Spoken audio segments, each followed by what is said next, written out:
کیا بات ہے کہ آج دنیا کا مسلمان ایک آدمی نیو یارک کا میئر بن سکتا ہے ممدانی، لندن کے اندر میئر بن سکتا ہے ایک خان، ہندوستان کے اندر کسی مسلم یونیورسٹی کا کوئی آدمی وائس چانسلر نہیں بن سکتا، اور اگر بنے گا تو اعظم خان کی طرح جیل کے اندر جائے گا، اقبال کی طرح اولاد جیل میں ڈال دی جائے گی۔ آج دیکھ لیجیے الفلاح کا کیا ہو رہا ہے۔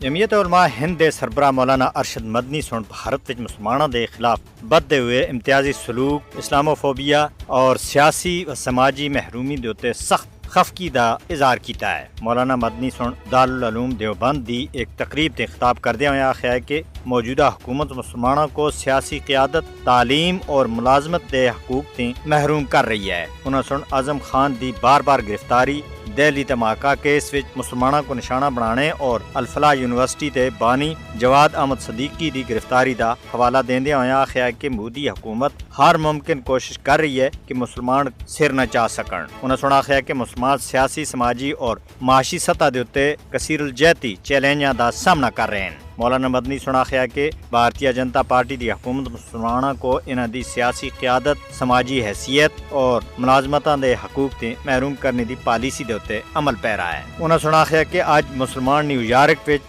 زہران ممدانی اور لندن میں صادق خان جیسے اعلیٰ عہدوں دے اتے فائز ہو سکتے ہیں، لیکن بھارت وچ کوئی مسلمان یونیورسٹی دا وائس چانسلر بننا انتہائی مشکل ہے۔ انہوں نے افسوس کا اظہار کردے ہوئے آخیا ہے کہ مسلمان ڈی سی دے منصب تک پہنچ بھی جلن تو اس کو اعظم خان دی طرح جیل دے وچ بھیج دیتا جاندا ہے۔ انہوں نے سوال چاہیا ہے کہ اج الفلاح یونیورسٹی وچ کے کچھ ہو رہا ہے۔ الفلاح یونیورسٹی دے بانی اور چیئرمین جواد احمد صدیقی کو منی لانڈرنگ اور جعلی تصدیق تے الزامات تے اتے انفورسمنٹ ڈائریکٹوریٹ دی 13 روزہ طویل وچ قید ہے، جد کہ مدھیہ پردیش وچ انہاں دے آبائی گھر کو بھی مسماری دا نوٹس دے دیتا ہے۔ مولانا مدنی دے مطابق اس صورتحال عدالتی نظام دے اتے بھی سوال کھڑے کر رہی ہے، کیونکہ ایک شخص کو بغیر جرم ثابت ہونے مسلسل جیل وچ رکھیا جاندا ہے۔ مولانا مدنی سنا ہے کہ آزادی دے 75 سال گزرن دے باوجود مسلمانوں کو تعلیم، قیادت اور انتظامی ڈھانچے وچ اگے بدنے دے روکیا ہویا ہے۔ انہاں دا آخنا سا کہ بی جے پی حکومت مسلمانوں دے پیراں تلے تھی زمین کھچ رہی ہے اور کافی حد تک یہ مقصد